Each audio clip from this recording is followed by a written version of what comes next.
A mafia boss's beloved sister was dying in childbirth. 15 world-class doctors had tried everything for 38 hours. Nothing worked. The baby was stuck, and time was running out. Roman Castellano, the man who made all of New York tremble, stood helpless for the first time in his life. Then a 27-year-old cleaning lady, still holding her mop, did something that made every doctor in that room freeze. She knocked on the delivery room door and said 5 words that should have gotten her killed. "I can save your sister." She had no medical degree, no license, just hands that had delivered babies in a village most Americans couldn't find on a map. For 5 years, Catalina Reyes had mopped these floors in silence, but her grandmother had taught her secrets that Harvard Medical School never learned. Techniques passed down through 7 generations that could turn a baby without surgery. Roman nearly had his men drag her out. His sister was minutes from emergency surgery that could kill her. Get her out of here, now. Why would anyone trust a cleaning lady over 15 Ivy League doctors? This is unacceptable. Wait, give her a chance. What? Why? But Gianna Castellano looked into Catalina's eyes and saw something the expensive specialists didn't have. Certainty. Let her try, Gianna whispered to her brother. Roman, trust me. Catalina had 5 minutes. If she failed, she wouldn't just lose her job. She'd face the wrath of the most dangerous man in New York. If she succeeded, she'd prove that the woman everyone ignored knew more than the experts everyone trusted. She placed her calloused, cleaning, chemical-worn hands on the mafia boss's sister's belly, and what happened in the next 10 minutes would either make her a hero or destroy her completely. If you're already hooked by Catalina's story, hit that like button and subscribe to the channel. Trust me, you don't want to miss what happens next. Catalina stepped through the door of the delivery room and felt the suffocating contrast at once. The room was as spacious as a 5-star hotel suite, with soft light falling from custom-designed fixtures and marble floors polished so brightly she could see her own reflection staring back. Medical equipment worth millions of dollars lined the walls, monitor screens flickering with red numbers and alarms. The newest ultrasound machine, a birthing bed that could be adjusted to any angle. All the most advanced technology money could buy. And then there were her hands.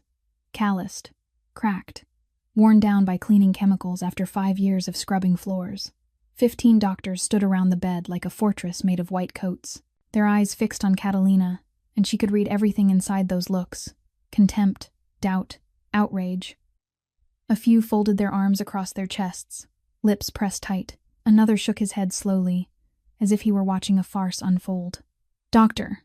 Morrison, the gray-haired man with a Yale diploma hanging in his office, didn't even bother to hide the disgust on his face. Roman stood in the corner with 4 bodyguards, his gaze never leaving Catalina for a single second. Every step she took, he watched. Every movement of her hands, he recorded. She knew that if she did anything suspicious, those men wouldn't hesitate to act. But Catalina didn't look at them. She only looked at Gianna. The woman on the bed looked like a ghost of herself. 38 hours of labor had drained every last ounce of strength from her. Her eyes were hollow, her lips split and dry, her black hair plastered to her sweat-soaked forehead. But when Catalina drew close, Gianna opened her eyes and looked at her. In those exhausted eyes, Catalina saw something that made her heart tighten. Hope. Hope as fragile as a thread, but still there. Catalina stopped beside the bed, lowering her voice to something gentle. I'm going to place my hands on your belly now. I won't hurt you. Gianna nodded, too tired to form words. Catalina drew in a deep breath, then laid her weathered hands on the stranger's abdomen, and the world around her disappeared. It was the feeling her grandmother had called the knowing, a connection science couldn't explain, couldn't be learned from books, only passed from one pair of hands to another through generations. Information began to travel through skin, through muscle, through bone. Catalina closed her eyes and listened with her fingers. She could feel the baby. The head was down, and that was good, but the rotation was completely wrong.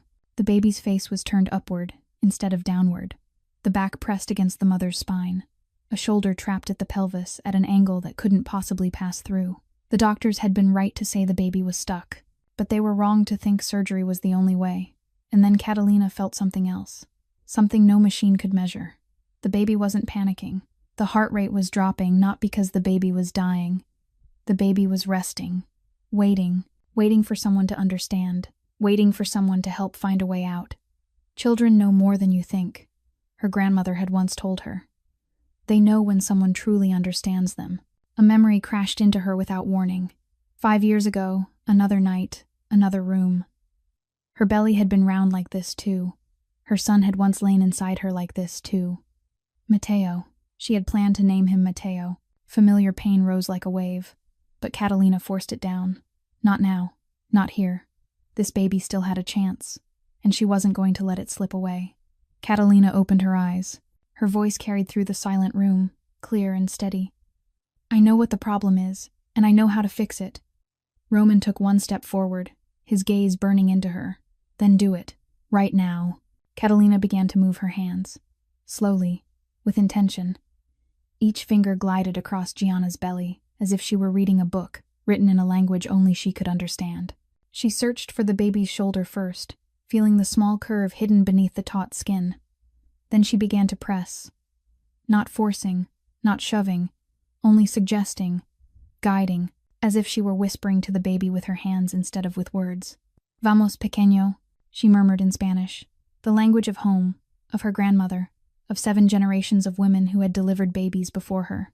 Just a little turn. Show me you can move. Dr. Morrison couldn't stay silent any longer. He stepped forward, his voice thick with contempt. This is a farce. She's just touching the patient's stomach. Doctor. Chen, the man with a Harvard diploma hanging in his office, nodded in agreement. We should stop this immediately. Every second that passes is another second of danger for both mother and child. But Dr. Wells said nothing. She stood still, her eyes never leaving Catalina's hands. She'd been an obstetrician for 25 years, had delivered thousands of babies, had read every obstetrics textbook ever written, and she was seeing something familiar in the way those hands moved. Wait, she thought, brows drawing together. That's Leopold's maneuver, but altered, refined. Where did she learn this? Leopold's maneuver was a basic technique every obstetrician was taught, used to determine fetal position through the abdominal wall. But the way Catalina performed it didn't resemble anything Dr. Wells had ever seen in a book. It was smoother, more natural, as if this technique had been passed from one pair of hands to another through generations, honed and perfected by lived experience rather than by theory. This cleaning woman knew something. Dr. Wells was certain of it. Suddenly, Gianna moaned. Her body arched, her face tightening with pain. A contraction was coming. 2 doctors moved in at once, ready to intervene. One reached toward Gianna's abdomen, the other prepared to call a nurse, but Catalina's voice cut through, sharp and final. No, don't touch her. The whole room went rigid. A cleaning woman had just given an order to Ivy League doctors. Doctor. Morrison opened his mouth to protest, but Catalina didn't give him the chance.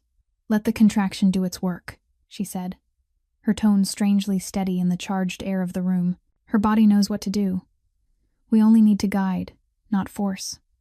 She kept her hands on Gianna's belly, but changed the pressure. Instead of fighting the contraction, she worked with it. When the uterus tightened, she adjusted the angle. When the pain rose to its peak, she increased pressure in exactly the right place, like a dancer moving to music only she could hear. Gianna panted, fingernails raking the bedsheet. Michael gripped his wife's hand, his face drained of color. 30 seconds passed like 30 years. Then the contraction ended. Gianna let out a shaky breath, her body collapsing back onto the bed. Catalina kept her hands where they were, eyes squeezed shut, completely focused. The room was so quiet that the steady beep of the monitor could be heard. And then the nurse beside the screen spoke, her voice full of disbelief. The baby moved. Every gaze snapped to the ultrasound screen. The nurse swallowed, checked again before continuing. Just a little, but it moved. Silence. No one dared to breathe too hard. Dr. Morrison opened his mouth and then closed it, not knowing what to say. Dr. Chen stared at the screen as if he couldn't trust his own eyes. And Dr. Wells, the woman who'd been skeptical from the start but also the only one who'd truly watched, stepped forward. Her voice rang out, decisive and clear. Keep going. Don't stop. Roman glanced at his watch. 3 minutes had passed. 3 minutes that felt like 3 years. His face was drawn tight as a wire. His jaw clenched so hard the grinding of his teeth could almost be heard. His hand curled into a fist, knuckles blanched white from the force of his grip. 4 bodyguards stood behind him like 4 stone statues, their eyes never leaving Catalina, ready to move the instant he gave the order. They'd been with Roman long enough to know that when their boss stayed silent for too long, it was usually the warning sign of a storm about to break. Michael knelt beside his wife's bed, both hands locked around Gianna's as if the moment he let go she might disappear. His lips moved with soundless prayers, his eyes rimmed red from sleeplessness and fear. 38 hours ago, he'd been a successful lawyer with a perfect life. Now he was only a desperate husband, begging for a miracle from a cleaning woman whose name he'd never even known. Catalina kept working, her hands moving slowly but surely. She could feel the baby responding, little by little, like a flower opening under sunlight. Just a little more time, just a little more, and then the sharp beep, beep, beep tore through the air. The monitor began to scream, a piercing sound filling the room like a death bell. Every head snapped toward the screen. The nearest nurse shouted, her voice trembling with panic. The fetal heart rate is dropping. 120, 110, 100. The delivery room exploded into chaos. Nurses ran for the medication cabinet.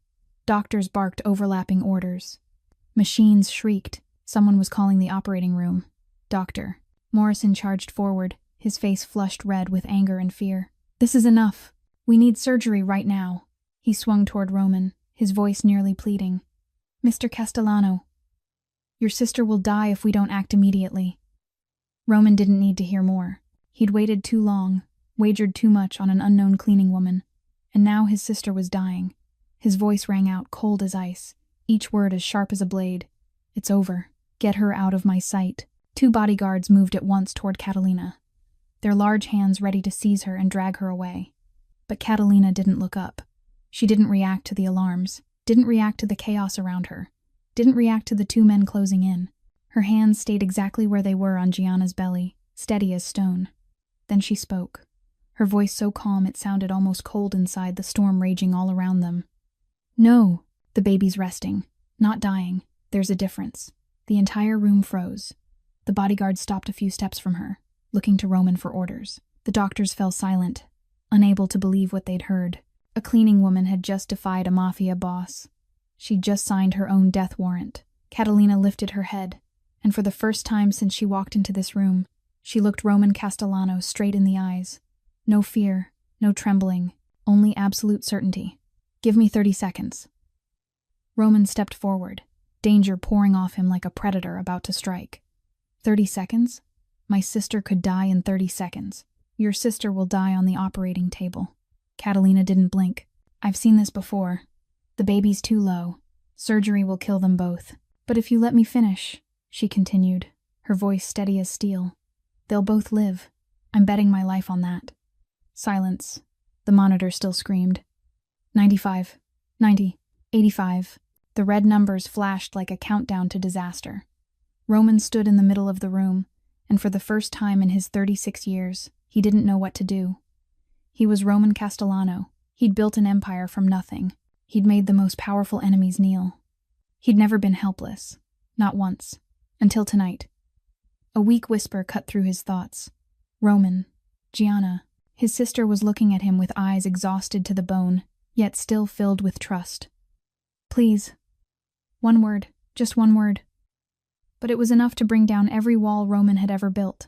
He looked at his sister, the woman he'd sworn to protect at any cost since the day their mother died, the only person in the world who could make him do anything. Then he looked at Catalina, the cleaning woman with hands that knew the truth of hard work and eyes that didn't know fear, the woman who dared face him when all of New York shook at his name. 30 seconds. He was gambling his sister's life on 30 seconds. 30 seconds. His voice came out rough. Not 1 second more. Catalina nodded once and turned back to her work. Her hands moved faster now, more certain, as if she'd known all along he would agree. The screen still flashed red. 85, 80, 75. The entire room held its breath, and the clock began to count down. 30 seconds. That was all Catalina had. 30 seconds to prove she wasn't crazy. 30 seconds to save 2 lives. 30 seconds before Roman Castellano gave the order to end everything. The room sank into a heavy silence that felt hard to breathe through. No one dared to move. No one dared to breathe too loud. The monitor kept blaring its steady alarm, red numbers flashing as if they were counting down toward disaster. 75, 70, 65. Catalina closed her eyes. The outside world vanished. The alarms vanished. Roman's furious stare vanished. The doubt of 15 doctors vanished. There was only her and the baby. 2 souls connected through skin and muscle and bone. Her hands moved one final time. The exact pressure, the exact place, the exact angle. 7 generations of knowledge flowed through her strong, experienced fingers, guiding her millimeter by millimeter. "Come on, little one," she whispered, her voice light as breath. "Your mama is waiting. Your family is waiting. Just turn for me. Just a little turn." And then she felt it. Beneath her palms, a small movement. Not something she created, not something the contraction created. The baby was turning on its own. Little by little, like a slow dance in the dark. The shoulder turned first, sliding through the narrow place where it had been trapped for nearly 2 days. Then the head tilted, searching for a new angle. The chin tucked to the chest. The posture every baby needs to be born. Catalina wanted to cry. She wanted to shout with joy, but she didn't do any of that. She only kept her hands steady, kept guiding, kept whispering encouragement until the baby finished its dance. Perfect position. The monitor was the first thing to reflect the miracle. The red numbers began to change.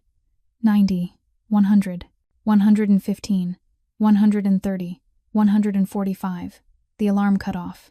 Silence dropped so suddenly that everyone flinched, as if they'd been jolted awake from a nightmare. The nurse by the screen cried out, her voice shaking because she couldn't believe what she was seeing. "The heart rate is stabilizing. 145 and holding." Catalina opened her eyes. She drew her hands back slowly and let them fall to her sides. Hands roughened by cleaning chemicals. Hands the 15 Ivy League doctors had dismissed, now trembling faintly with exhaustion. But her voice was still steel when she spoke. "It's done. The baby's in the right position. Doctor." Wells didn't wait a single second. She rushed to the bed, gloved hands checking quickly. Every gaze locked on her, waiting for the final verdict. Then Doctor. Wells looked up, her eyes so wide they nearly bulged. "Oh my God." Her voice was a whisper, as if anything louder might shatter the miracle. "She's right. Occiput anterior. Perfect position." She turned to Catalina, and for the first time in her 25 years as a doctor, she couldn't find words. "How? How did you do that?" Catalina didn't answer. She didn't need to. The answer lived in 7 generations of women who'd delivered babies before her, in her grandmother's hands that had taught her when she was still a child, in the hundreds of babies she'd welcomed into the world in a small village most Americans couldn't find on a map.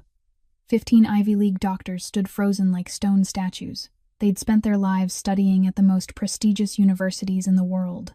They'd read thousands of books, attended hundreds of conferences, performed thousands of surgeries, and they'd just watched a cleaning woman do what all of them together couldn't do in 38 hours.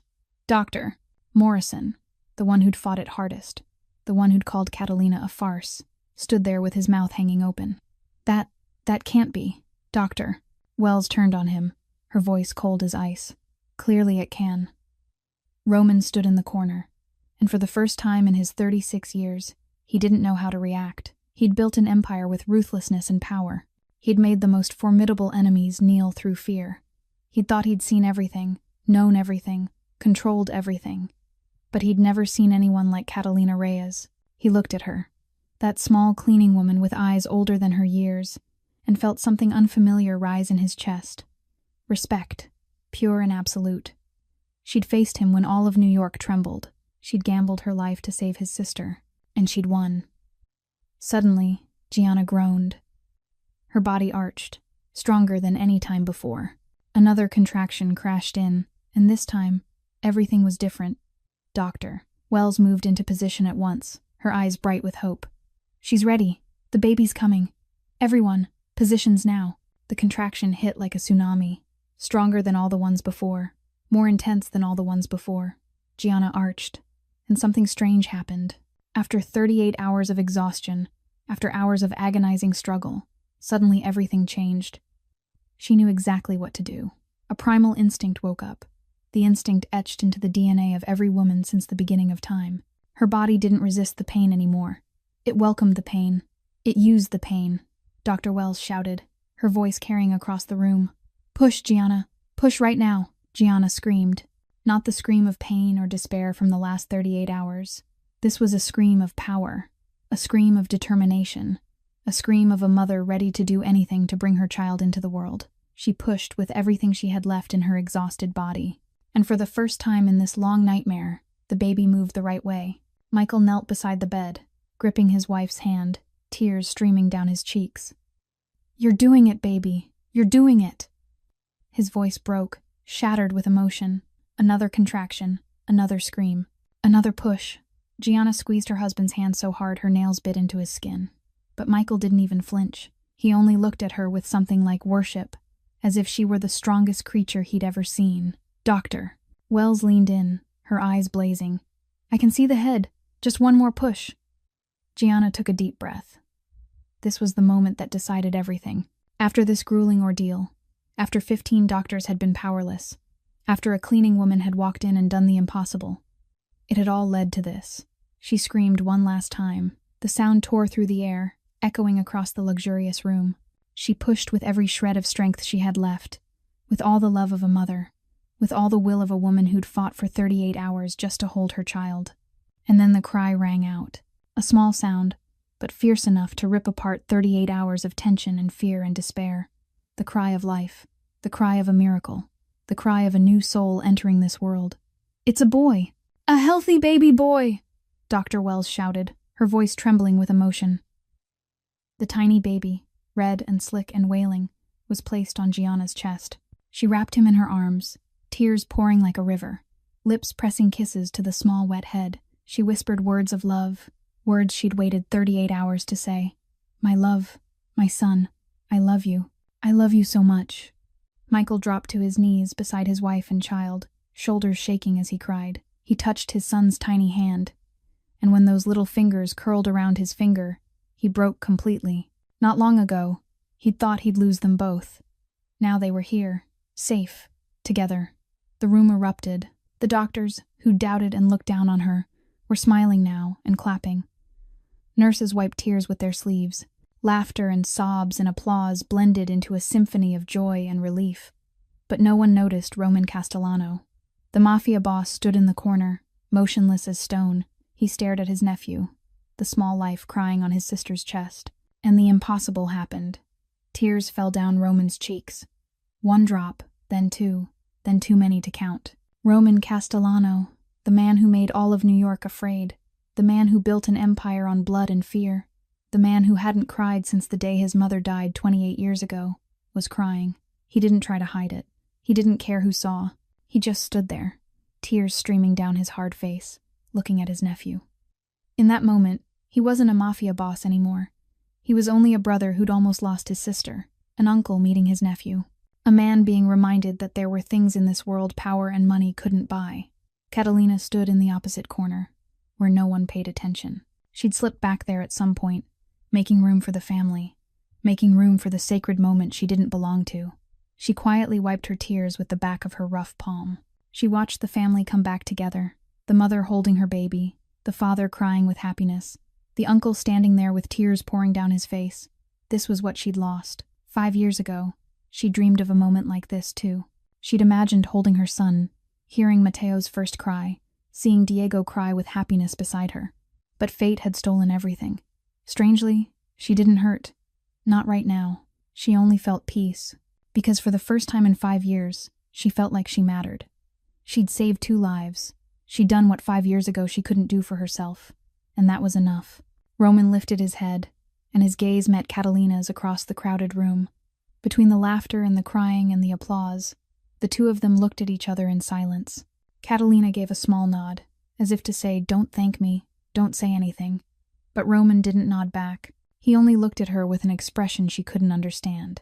An expression different from his first anger, different from doubt, different from any way he'd ever looked at anyone. She didn't know what it meant. Not yet. "Where is she?" Gianna's voice rang out, weak but urgent. "Where's the woman who saved us?" People looked around, but the corner where Catalina had stood was empty. The cleaning woman was gone, as quietly as she'd appeared.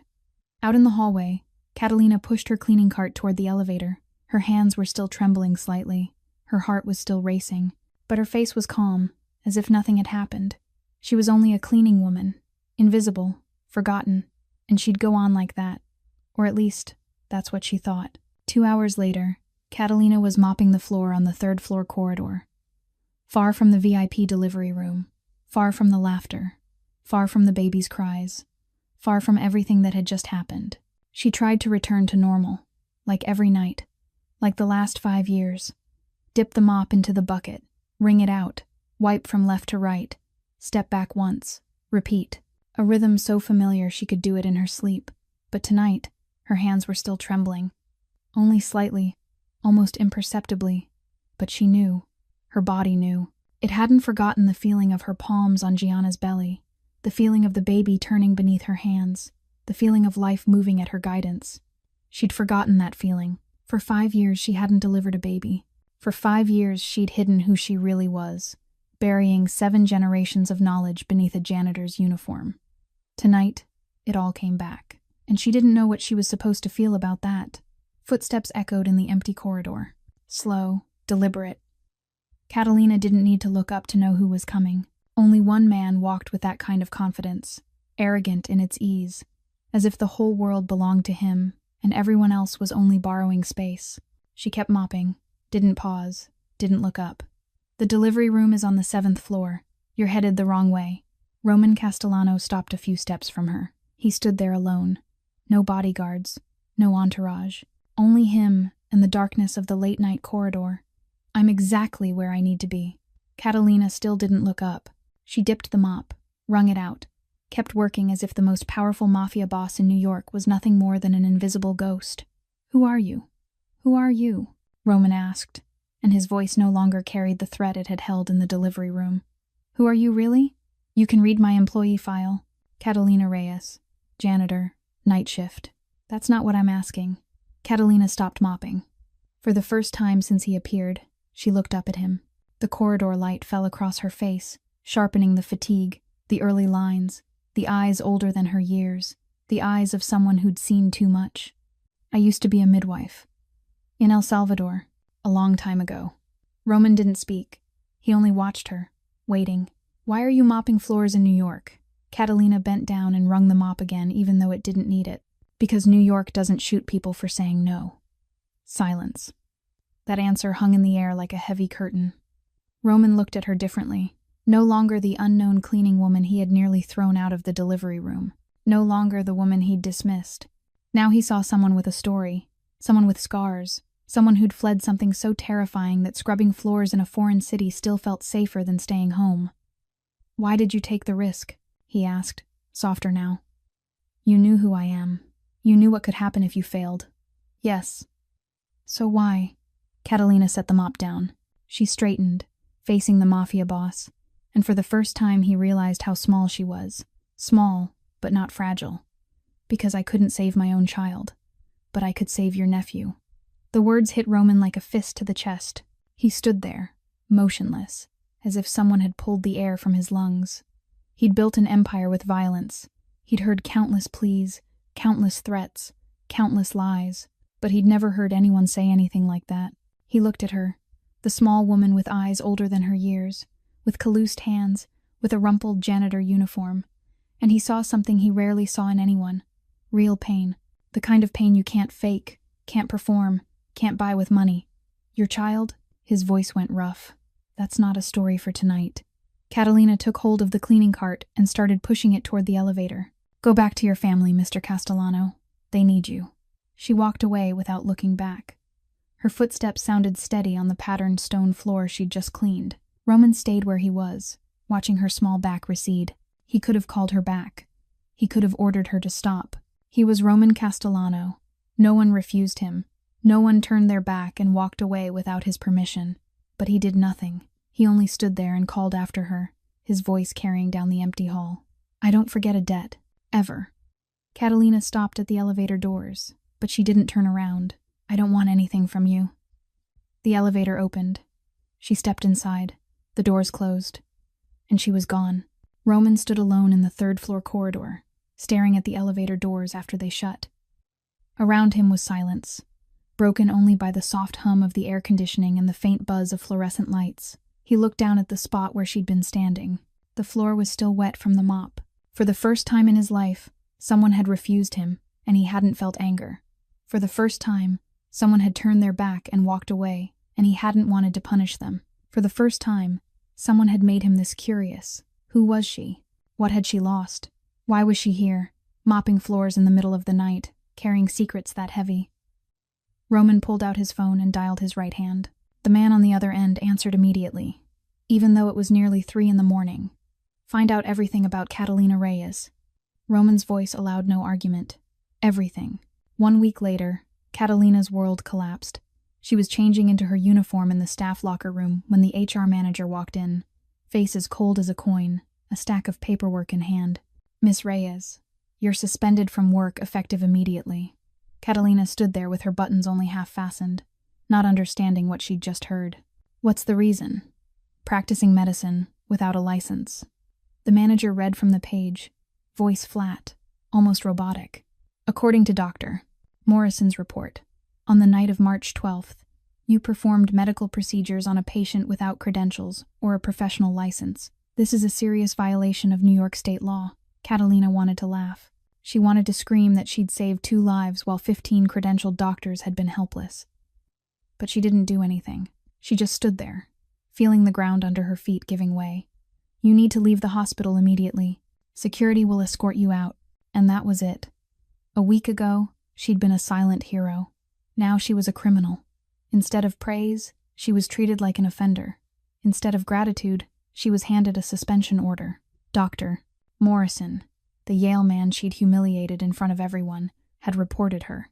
He couldn't stand that a cleaning woman had done what he couldn't, and this was how he got revenge. But that wasn't the worst of it.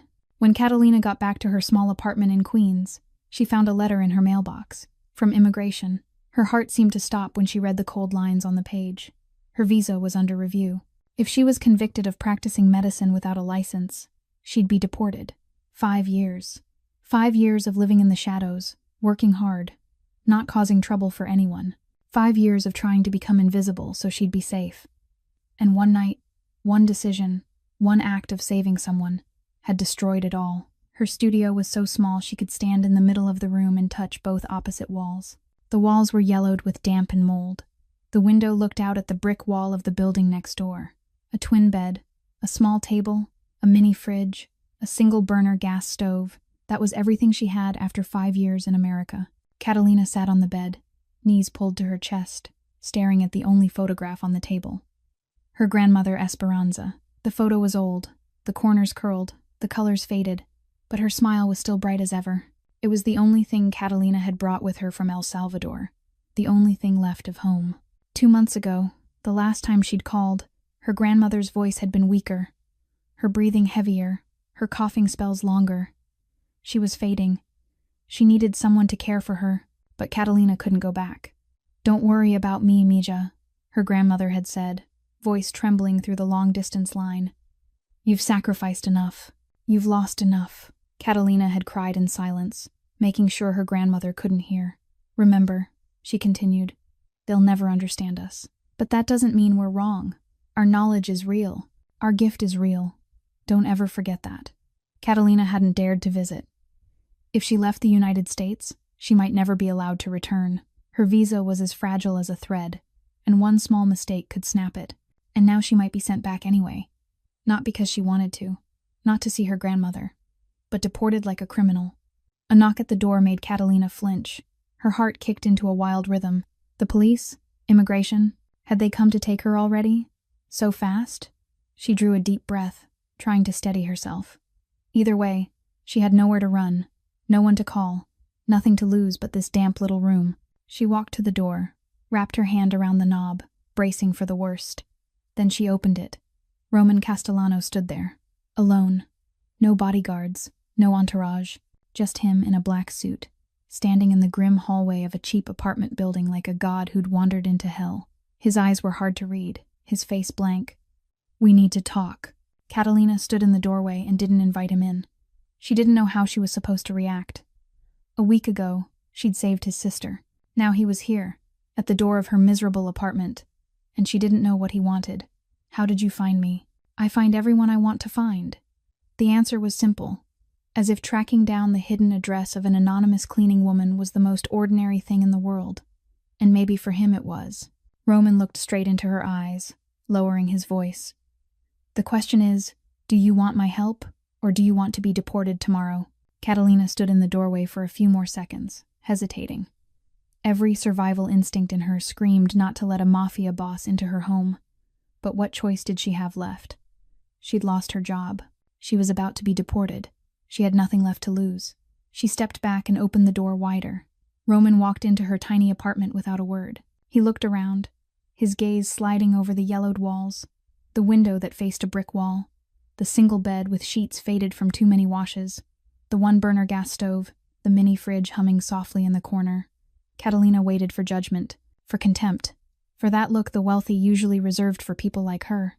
But Roman didn't say anything. He only observed, expressionless, as if he were collecting information instead of passing judgment. He sat down on the only wooden chair in the room, a chair Catalina had salvaged from someone else's trash 3 years ago. She stood across from him, back against the wall, arms folded over her chest like invisible armor. "If you came here to threaten me, save your breath. I've got nothing left to lose." Roman looked at her, his eyes still unreadable, the same eyes she'd met in the delivery room. "If I wanted to threaten you, you'd know." He spoke slowly, voice low and even. "I'm here because you saved my sister's life, and my nephew's. In my world, that kind of debt is never forgotten." Catalina gave a bitter laugh. "I already told you. I don't want your money. I'm not offering money." She fell silent, not sure what to do with that. "If it wasn't money, then what was it?" Roman went on, his tone like he was reading a report. "I'm offering protection. My attorney has been working on your case since yesterday. The charges will be dropped tomorrow morning. Your visa will be secured. Permanently." Catalina stood there, sure she'd misheard. That's impossible. Immigration doesn't move that fast." "It moves that fast," Roman said, "when you know the right people." She stared at him, searching for a joke, a trick, a trap. But she found nothing except absolute seriousness. "Why?" Her voice trembled slightly. "Why would you do this? I'm nobody to you." Roman was quiet for a moment, as if he were weighing every word. Then he spoke, softer than before. "You're not nobody. You're the woman who walked into a room full of people who wanted you gone, and did what none of them could do." He met her eyes. "That's not nobody. That's someone worth protecting." Catalina didn't know what to say. In 5 years of living in this country, no one had ever said words like that to her. No one had looked at her as if she had value. She was only the cleaning woman, invisible, replaceable, unimportant. "But I didn't come only for that," Roman continued. "I came to ask what you want." "What I want? Anything. Consider it repayment for my sister's life." Catalina shook her head. "I don't want repayment. Everyone wants something." The words hung in the air. Catalina wanted to argue, wanted to say she didn't need anything, didn't want anything, had learned how to live without relying on anyone. But her eyes drifted to the photograph of her grandmother on the table, and every lie froze in her throat. The silence stretched. Roman waited. He didn't rush her, didn't press. He only sat there with a patience she hadn't expected a man like him to have. Finally, Catalina spoke, her voice so small it was almost a whisper. "My grandmother. She's alone in El Salvador. She's sick. I haven't seen her in 5 years." She swallowed, her throat tightening. "I can't go back. If I leave here, I might never be allowed to return." She looked at the photograph, voice shaking. I want to see her again, before it's too late. Done. One word. Just one word." Catalina turned to him. Sure she'd misheard. "You don't understand. Bringing her here, the visa, medical care, everything. I said done." Roman cut her off, his voice leaving no room for argument. "You want your grandmother here. She'll be here. That's all you need to know." And then it happened. The thing Catalina had held back for 5 years. The thing she'd thought she'd forgotten how to do. Tears spilled over. For the first time in 5 years, she cried in front of someone else. Not from sadness, not from fear, but because for the first time, someone was giving her what she truly needed. Not money, not a job, but hope. Hope of seeing the person she loved most before it was too late. She turned her face away, ashamed of her weakness. But Roman didn't say anything. He didn't comfort her. He didn't touch her. He only sat there, giving her space to cry, as if he understood that sometimes people need permission to fall apart without being judged. Minutes passed. Or hours. Catalina didn't know. She only knew that when the tears finally ran dry, when she could lift her head again, Roman was already standing. He walked to the door, but stopped before opening it. "I'll be in touch," he said without turning back. Then he looked over his shoulder. One last look. Catalina, you saved 2 lives. Let someone save you once. The door closed. Catalina stood alone in her tiny apartment, her cheeks still wet with tears, but inside her chest, for the first time in 5 years, something warm was beginning to spark. Hope.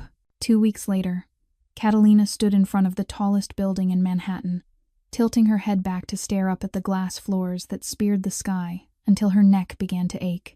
Roman Castellano's penthouse sat at the very top, where the rent for a single month was probably equal to everything she'd earned in her whole life. She drew a deep breath and stepped into the lobby.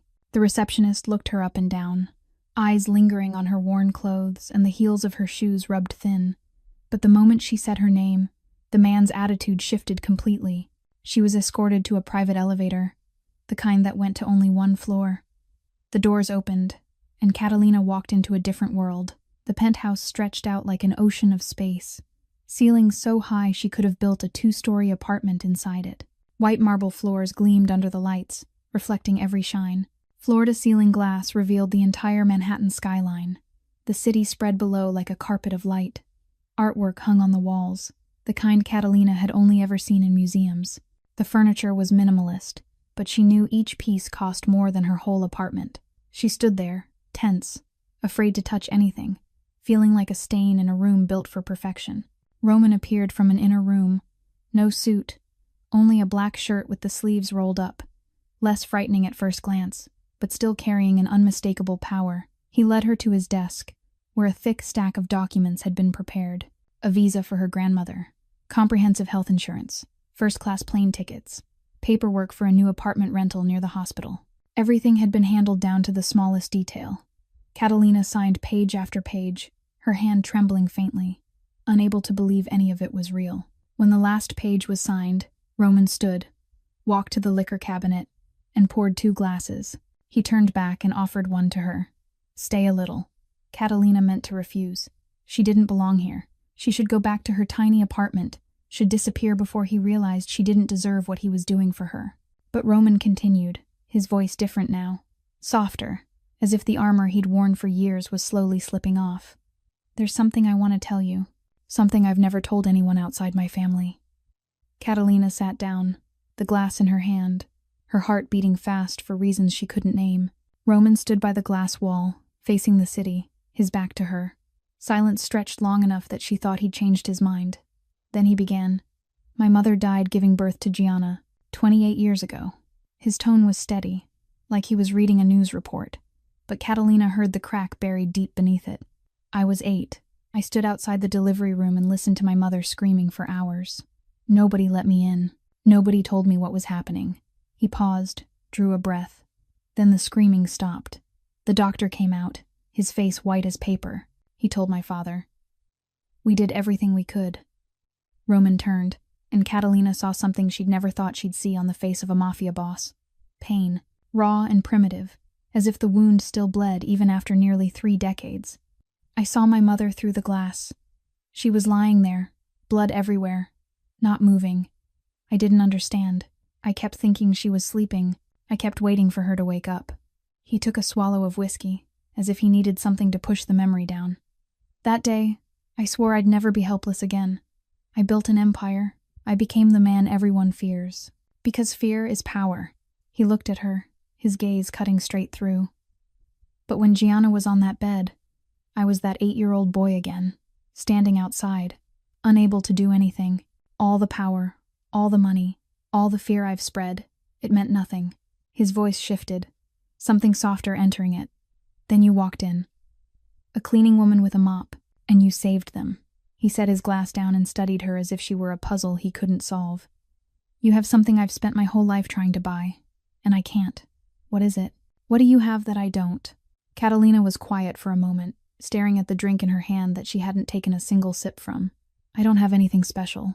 I know what loss feels like. She lifted her eyes to meet his. When you've lost everything, you're not afraid anymore. Roman watched her, and she knew the next question was coming before he even opened his mouth. Tell me, what did you lose? Catalina turned to the window, the city glittering below like millions of stars fallen to the ground. She hadn't told this story to anyone in 5 years. She'd buried it so deep that sometimes she almost forgot it had ever been real. But tonight, in this lavish penthouse, across from a man who'd just exposed the deepest wound of his own. She felt the walls she'd built beginning to crumble. I had a husband. His name was Diego.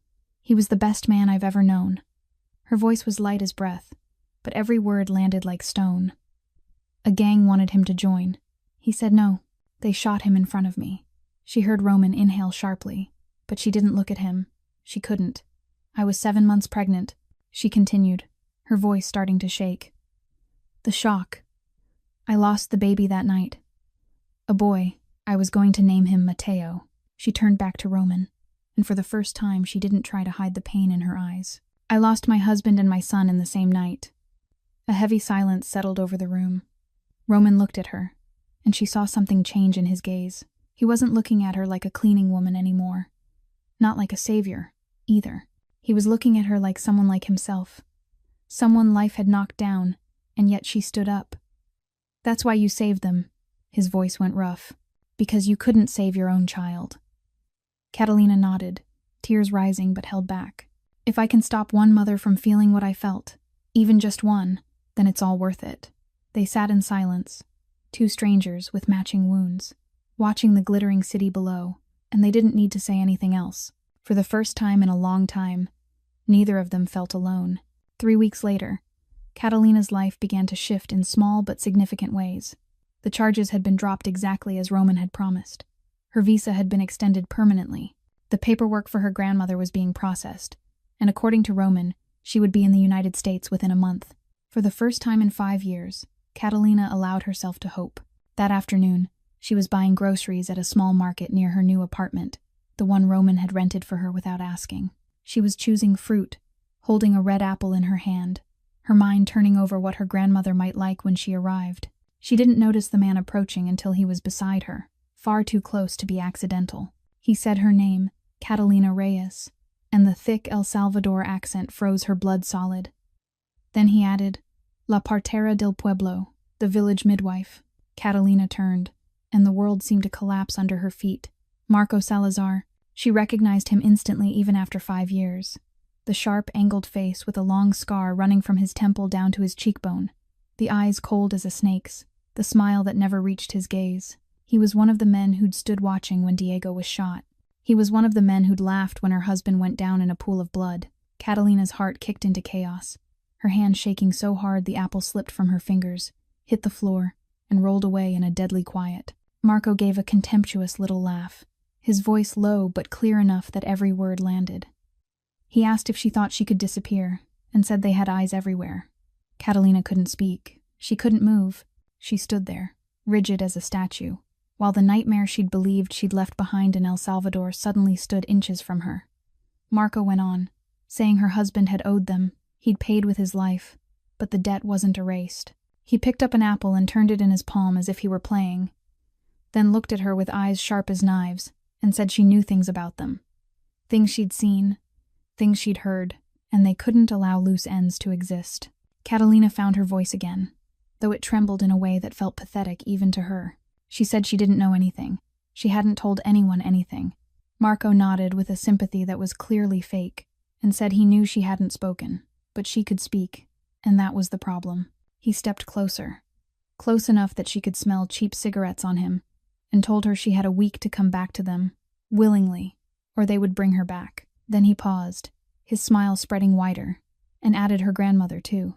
It felt like a fist drove straight into Catalina's chest. He said they knew where the old woman lived, old, alone, a weak heart, and Catalina's teeth ground together as her hand curled into a fist even though she knew she didn't stand a chance against the man in front of her. She warned them not to touch her. And Marco laughed, a sound like breaking glass. He repeated that she had a week, partera, then set the apple back on the shelf and patted her shoulder as if they were old friends, before turning and walking away. He disappeared through the door and melted into the street crowd as if he'd never been there at all. Catalina stood under the bright grocery store lights among ordinary shoppers who had no idea her world had just fallen apart for the second time. She couldn't remember how she got home. She only knew that when she came back to herself, she was sitting on the bed in the new apartment, the door locked tight, the curtains drawn, darkness pressing down on everything. Her hands were still shaking. Her whole body was still shaking. 5 years. 5 years of running, rebuilding her life from nothing, trying to forget the nightmare. And now it had found her. Run, she thought. And the thought turned sour immediately. Because run where? She'd run once. She didn't have the strength to run again. Call the police. They couldn't protect her from MS-13. Nobody could. Those men had eyes everywhere, reach that stretched far, and a hatred that never cooled. Catalina looked at the phone on the table. Roman's number was in her contacts, the number he'd given her after that night in the penthouse. She didn't want to drag him into this. He'd already done enough for her. He didn't owe her anything else. But she had no one. No one at all. Her fingers trembled as she dialed. The line rang once, then twice, and then his voice came through, deep and steady as always, saying her name, Catalina. She told him she needed help. 30 minutes later, Roman was standing in her apartment with 4 men in black suits behind him. Catalina told him everything. About Marco, about the threat, about her childhood in El Salvador when she'd accidentally witnessed things she never should have seen, about the real reason Diego had been killed. Roman sat silent the entire time she spoke, his face unreadable, like stone. When she finished, the room sank into a heavy silence. Then he spoke, and his voice was so cold the air seemed to turn to ice. He said they would never touch her, or her grandmother. He rose, tall and terrifying in the darkness, and said this was his city, and no one was allowed to threaten what belonged to him. Catalina stared at him, the words echoing in her mind. What belonged to me? And she didn't know what she felt about that. Protected, possessed, or both.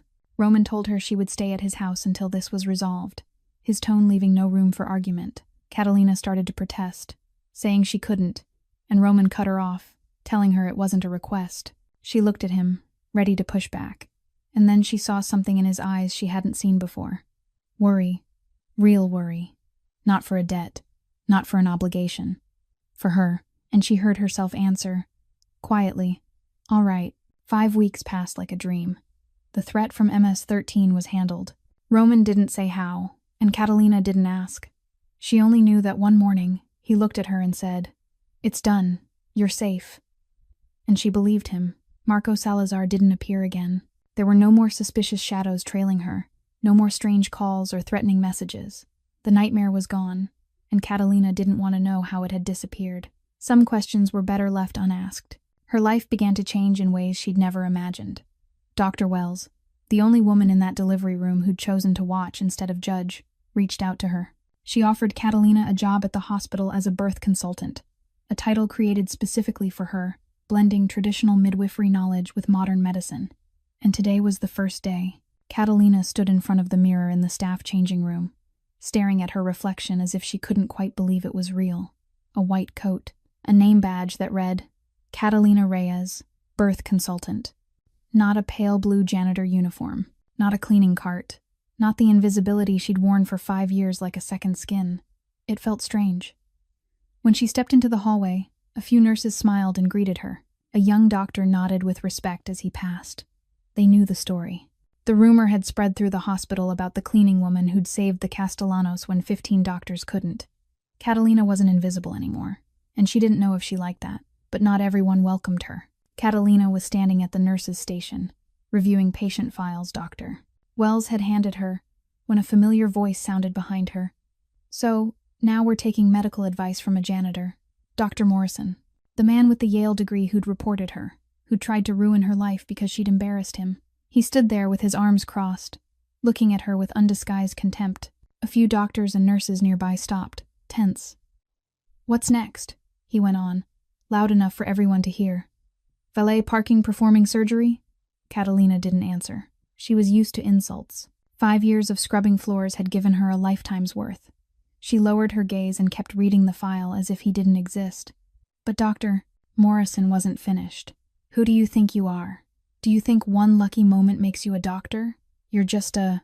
Is there a problem here, doctor?" A low voice, cold as cut ice, sliced through his words.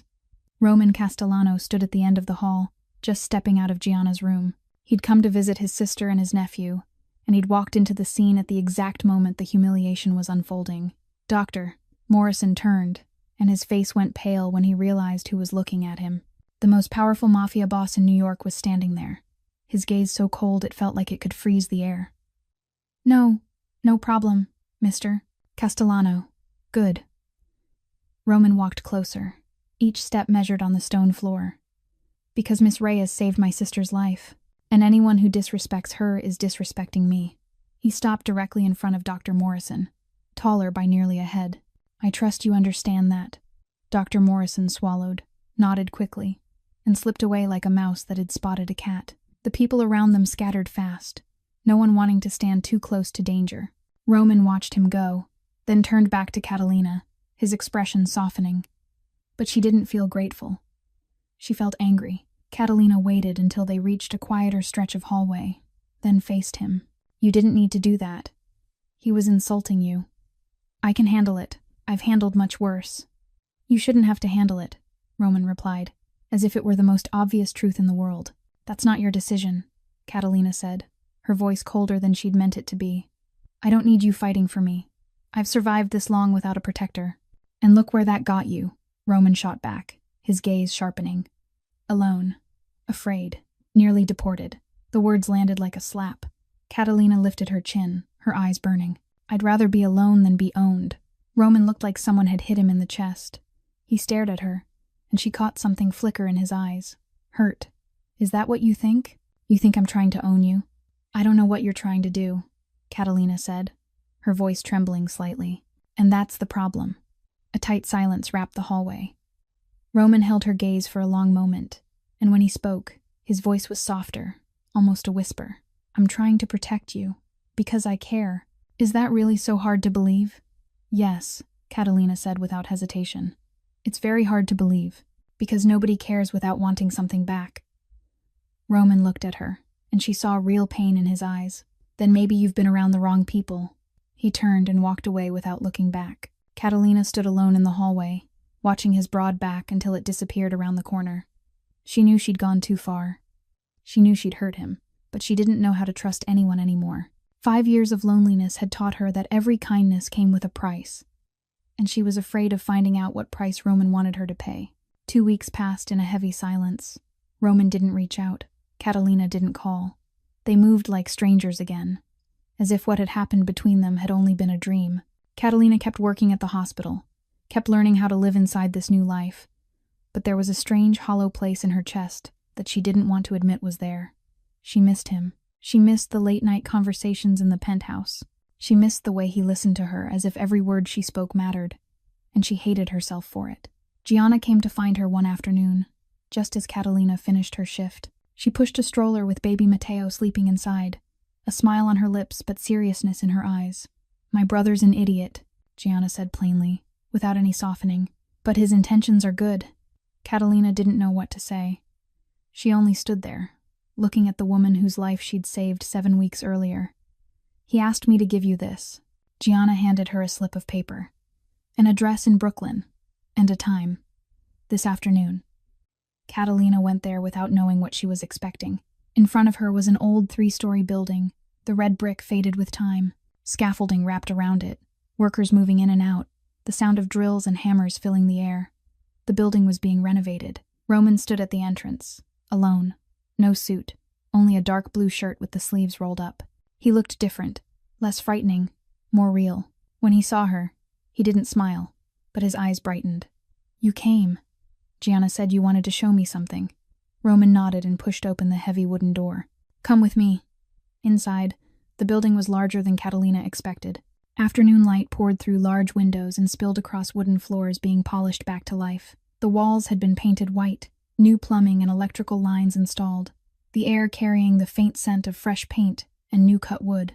Roman led her through room after room, and finally stopped in a wide space with high ceilings and windows that looked out onto a small garden in the back. This will be the Esperanza Birth Center. Catalina went still. Sure, she'd misheard. What did you say? A clinic for women who can't afford hospital bills?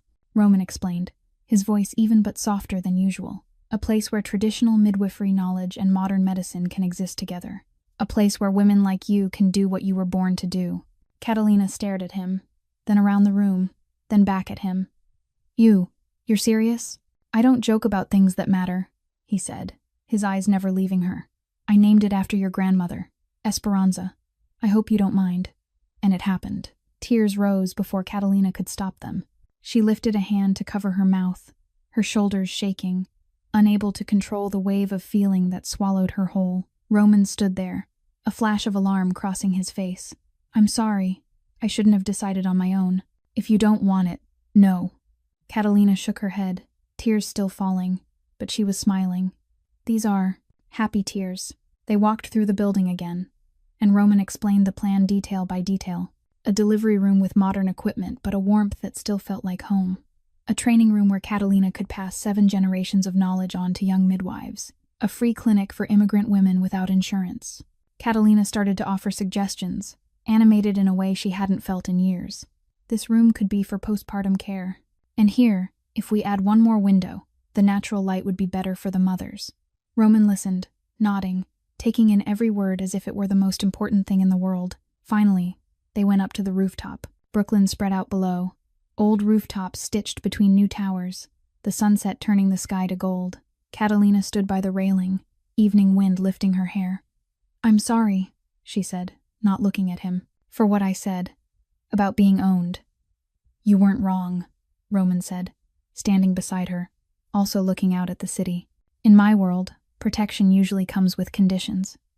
He paused, as if searching for the right words. "But with you." He stopped again, almost careful. "There are no conditions. I don't want anything from you." Catalina turned to look at him. "Then why? Why are you doing all of this?" Roman turned too, his gaze meeting hers, and in that moment she saw him without armor. "Because you make me want to be something different than what I am." His voice was light as breath. "To everyone else, I'm Roman Castellano, a name people fear. With you, I'm just Roman, and I haven't been allowed to be just Roman since I was 8. Catalina didn't know what to say. There weren't words big enough. She only knew her heart was beating faster than it should, that something was shifting between them, something she didn't dare name. She reached out and touched his hand where it rested on the railing. Not a grip, just a light touch. A small connection between two people used to living alone. Roman looked down, at her hand on his. He didn't pull away, and they stood there, 2 silhouettes against a sunset sky, letting themselves, for the first time, touch the hope of something more than loneliness. 2 months later, Catalina stood in the arrivals hall at JFK, her heart pounding so hard she thought the whole world could hear it. Around her, people flowed past. The steady voice of airport announcements echoed overhead. Suitcase wheels rattled across the floor, and families reunited in laughter and tears. But she didn't hear any of it. She stared at the glass doors, waiting for a small figure she'd missed for 5 years. Roman stood behind her at a respectful distance. He knew this was her moment, not his. He simply stayed there in silence, like a guard in the shadows.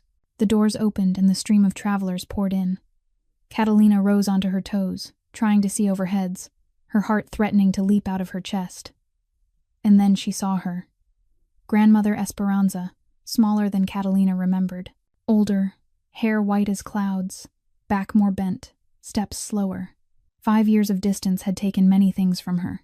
But her eyes were still bright as ever, still sharp, still full of love. "Abuela," Catalina cried, not caring who stared, not caring where she was. She ran to her, pushing through the crowd, tears spilling before she even realized they were coming. Her grandmother lifted her head, and when she saw Catalina, her wrinkled lips began to tremble. "Mija." They embraced in the middle of the crowded airport. Catalina held her grandmother tight as if she might disappear the moment Catalina loosened her arms. Her grandmother held her back, small hands rubbing her spine the way she used to when Catalina was a child waking from nightmares. 5 years fell apart in tears. 5 years of loneliness. 5 years of longing. 5 years of not daring to go home because she feared she wouldn't be allowed to return. None of it mattered anymore. "Abuela, abuela, I've missed you so much. Mija, my beautiful Mija." Her grandmother's voice shook, tears rolling down her creased cheeks. "You're safe. You're alive. I'm here now." They stood like that for a long time, holding each other, crying, saying nothing else because nothing else was needed. There were moments when words became unnecessary, and this was one of them. When they finally pulled apart, her grandmother lifted a hand to wipe Catalina's tears, a gentle smile on her lips.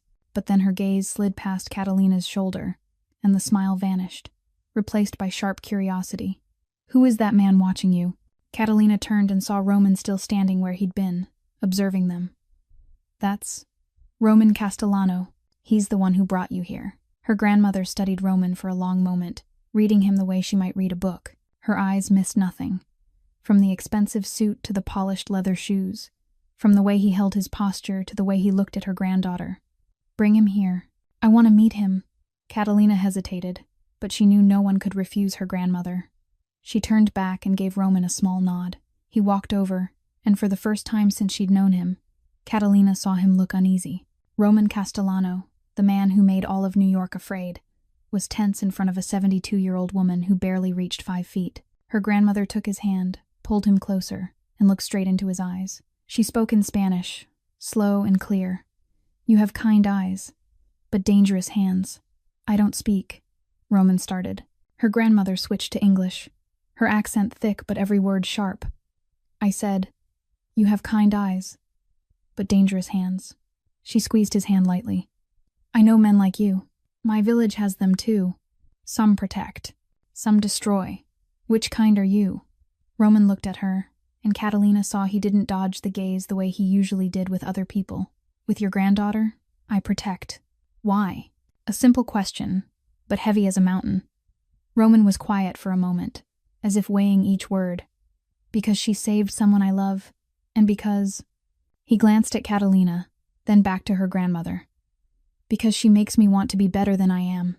Her grandmother held his gaze for a long time. So long Catalina found herself holding her breath. Then she nodded, slowly. A good answer. But answers are easy. Actions are hard. She let go of his hand. You want my approval? Earn it. With time, with patience, with proof. I will, Roman said without hesitation. Her grandmother smiled for the first time since looking at him. We'll see. On the ride back, in the luxury car Roman had sent, Catalina sat in the back with her grandmother. Roman rode in the front seat beside the driver, giving them private space. What do you think of him? Catalina asked softly. Her grandmother looked out the window. New York sliding past like a dream. I think he's dangerous, and I think he loves you. Catalina nearly choked. Abuela, he doesn't. We don't. Mija. Her grandmother turned, eyes full of the knowing that comes from living almost a century. I've helped 600 babies into the world. I know when something is being born, and something is being born between the two of you, whether you admit it or not. Catalina said nothing. She turned to the window, but in the rearview mirror she caught Roman's eyes looking at her. They both looked away too quickly, like children caught doing something forbidden. And Grandmother Esperanza only smiled, as if she'd known all along. 3 months later, the Esperanza Birth Center officially opened its doors to its first patient. The old building in Brooklyn had been completely transformed, bright and warm, with soft, pale blue walls that rested the eyes and large windows that welcomed natural light. Catalina stood in the main delivery room and looked around the space she had helped design. And for the first time in her life, she felt like she was standing exactly where she belonged. That afternoon, a young woman was brought in. Rosa, 19 years old. Her belly round and full, her face pale with fear. She was undocumented, without insurance, without papers, with no one to lean on. She was in labor, but too frightened to go to a hospital because she was afraid of being arrested, afraid of being deported, afraid of losing her baby before she ever got to see its face. Catalina took Rosa's hand and looked into the girl's panicked eyes. You're safe here. Nobody's going to take you anywhere. But when Catalina began to examine her, she realized the situation was far more serious than a normal birth. Rosa's blood pressure was dangerously high. Her eyes started to glaze, her hands and feet swollen, the unmistakable signs of preeclampsia. This was beyond the clinic's limits. This was a hospital case with full emergency equipment, but if they called an ambulance, Rosa could be arrested, she could be deported, she could lose her baby, lose everything. Catalina stood between two choices, and either one could lead to disaster. Roman arrived at that exact moment. He stepped in to check on the center the way he often did, but stopped when he saw the scene. Catalina was beside the bed, her face tight with strain, her hand trembling faintly on Rosa's abdomen. He could see she was facing the hardest decision of her life, but he didn't interfere. He didn't ask. He only moved back into the corner and stood there, trusting her completely. Catalina took a deep breath and began to act. Call Dr. Wells right now. Tell her we need magnesium sulfate. Now. She turned to the nurse, her voice no longer shaking. Start an IV. Monitor blood pressure continuously. Nobody panics. While they waited for the medication, she used the technique her grandmother had taught her, placing a hand on Rosa's forehead and whispering words in Spanish, keeping the girl anchored and calm. Grandmother Esperanza was there too, standing beside her granddaughter, supporting every step. "That's it, Misha. Just like I taught you." Then the worst happened. Rosa began to seize, her whole body locked, her eyes rolled back, her limbs jerking on the bed. The delivery room erupted into chaos. A nurse screamed. Someone dropped a tray of instruments. Metal clattered against the floor, sharp and jarring. "Everyone, be quiet." Catalina's voice tore through the chaos, cold and commanding. "I need silence." The room froze. Catalina didn't pay attention to them. She focused entirely on Rosa, on the seizure, on time. She counted each second, waiting for the medication to take effect. One hand steadying Rosa's head so she wouldn't injure herself. 30 seconds, 40 seconds, 1 minute. The seizure stopped. Rosa gasped, her eyes slowly returning to normal. Catalina checked her blood pressure again and let out a breath when she saw the number falling. The medication was working. They'd made it through. But the birth still wasn't over. After Rosa stabilized, the labor contractions returned. Catalina went on with her work, calm and professional, as if she'd done this 1,000 times. And maybe she had, in those years in El Salvador, in midnight deliveries in a small village the world had forgotten. A newborn cry rose, clear and strong. "It's a girl, a healthy baby girl." Catalina placed the baby on Rosa's chest, and the young mother broke into tears, clutching her child, soaking the pillow with relief. "Thank you, thank you." Catalina held Rosa's hand and smiled. "You're safe here. Nobody's going to take you anywhere. This is your home now." Roman stood in the corner and watched it all. He watched Catalina give orders, make decisions, save 2 lives. He watched her face a seizure without shaking. He watched her hold the newborn with the gentleness of someone who had lost a child. And he realized she wasn't the frightened cleaning woman he'd met in that delivery room that night. She was someone else entirely. Confident, powerful in her own way, radiant. After the birth, Roman found Catalina in the staff break room. She was washing her face, exhausted but happy, fluorescent light shining on her wet skin. "You were incredible," he said, voice low and sincere. "I only did my job." "No." Roman stepped closer. "You're being who you were born to be." Catalina turned, and suddenly they were standing very close. Close enough that she could catch his cologne, could see every hard line of his face, could feel the warmth of his body. "I've never met anyone like you, Catalina Reyes," Roman whispered, his eyes holding something she didn't dare name. The distance between them narrowed. Catalina's heart raced. She saw him tilt his head down, saw his gaze drop to her mouth. A knock sounded at the door, and both of them startled and stepped back. "Miss Reyes, the baby needs you." The moment burst like a soap bubble. Catalina drew a shaky breath. "I have to go." "I know," Roman said, his voice rougher than usual. "Go." She walked out of the room, but they both knew it. Something had changed, and it couldn't go back to the way it had been. 4 months later, Catalina's phone buzzed at 10 o'clock at night. Roman's name glowed on the screen, and her heart tightened for a reason she didn't want to admit. "I have something important I need to tell you." His voice came through the call, low and serious. "Can you come to the clinic?" Catalina reached the Esperanza Birth Center 20 minutes later, so worried her hands trembled as she opened the door. The clinic was closed, dim lights washing over empty hallways and leaving the air unnaturally still. Roman was waiting for her in the main delivery room, the very room where, a month ago, she'd saved Rosa and her baby. "Is something wrong? Is Gianna okay? Is the baby okay?" Catalina fired the questions, her eyes scanning him for any sign of bad news. "Everyone's fine," Roman said, his tone softer than usual. "This is about us.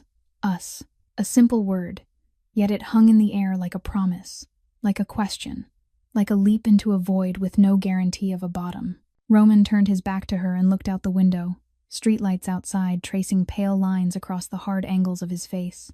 "I've spent my whole life building an empire on fear," he began, voice steady, as if he were reading an indictment of himself. "People do what I say because they're afraid of what'll happen if they don't. But you," he said, turning back, and the look in his eyes was something she hadn't seen before. "You've never been afraid of me. Not once. That first night, you looked me straight in the eye and told me to trust you. No one does that. No one dares. Catalina remembered that night. The night she knocked on the delivery room door and spoke 5 words that should have gotten her killed. I was terrified, she admitted, her voice as light as breath. I just didn't show it. That's even more impressive, Roman said. He stepped closer, and Catalina could see him searching for words, trying to say something he might never have said to anyone. I've been trying to understand what I feel for you. It took me 4 months to understand it. He paused, drawing in a deep breath as if he were bracing for the biggest jump of his life. I don't want to protect you because I owe you. I want to protect you because the thought of anything happening to you would destroy me. I don't want to help you because you're useful. I want to be with you because when I'm beside you, I remember who I used to be, before all of this happened. He looked at her, and in his eyes she saw a naked truth with no armor left to hide behind. I'm not asking you to love me. I'm only asking you to give me a chance to try. Silence filled the room. Catalina stood there, her heart racing, her mind spinning with 1,000 tangled thoughts. She'd lost too much. She'd hurt too much. She didn't know if she could survive one more loss. Roman, her voice shook. I've been hurt before. I've lost everything. She looked at him, tears beginning to rise.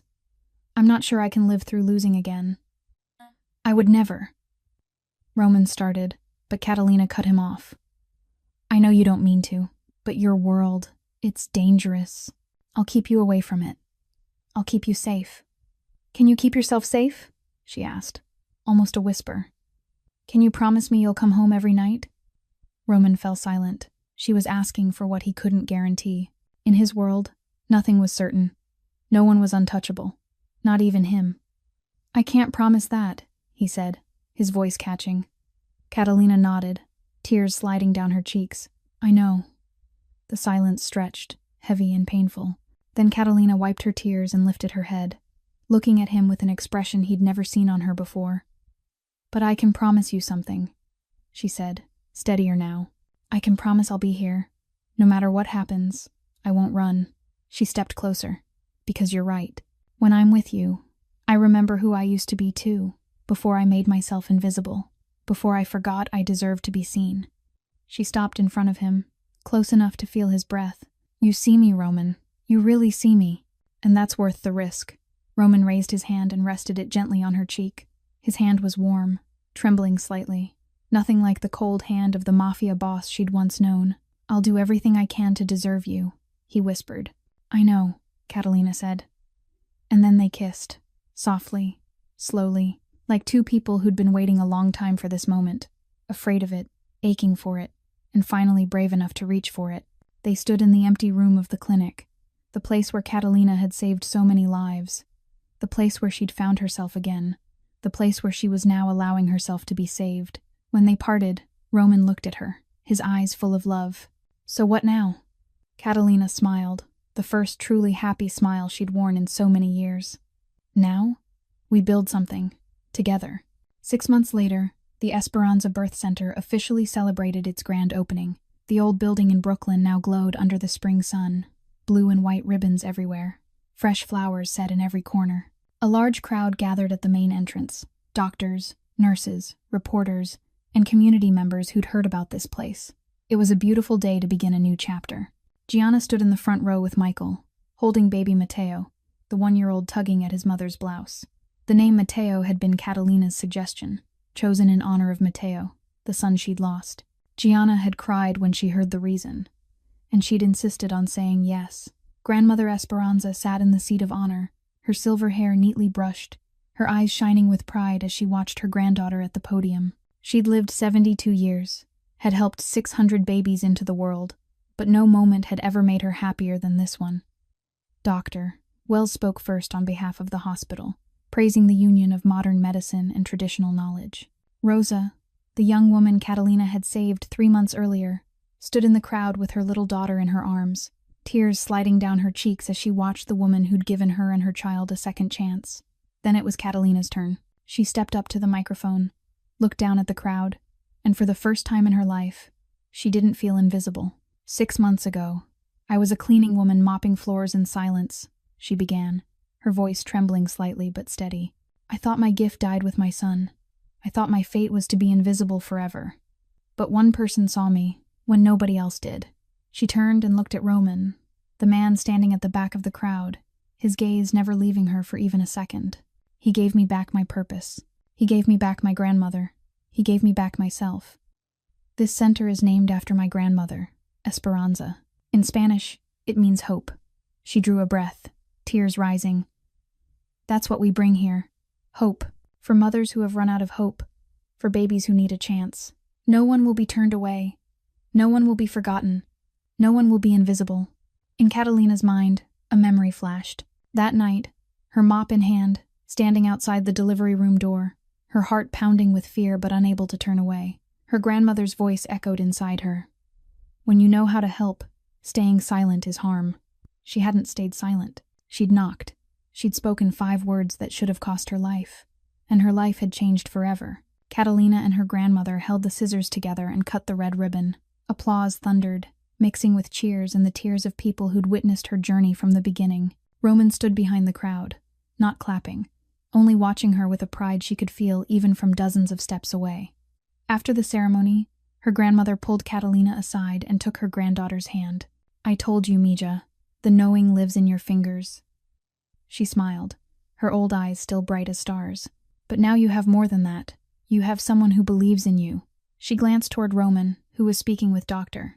Wells, though his eyes still drifted back to Catalina now and then. He passed my test. With time, with patience, with proof. She squeezed Catalina's hand. You can trust him. The clinic opened immediately after the ceremony, and the first patient was already waiting. A young mother, maybe only in her 20s, her belly round and full, the worried eyes of a first-time pregnancy. Catalina guided her into the exam room, speaking gently to ease her tension. I'm going to place my hands on your belly now. I won't hurt you. The young woman nodded, and Catalina laid her skilled, hard-working hands on the pregnant belly. In that moment, the knowing awakened. The familiar sensation rushed back.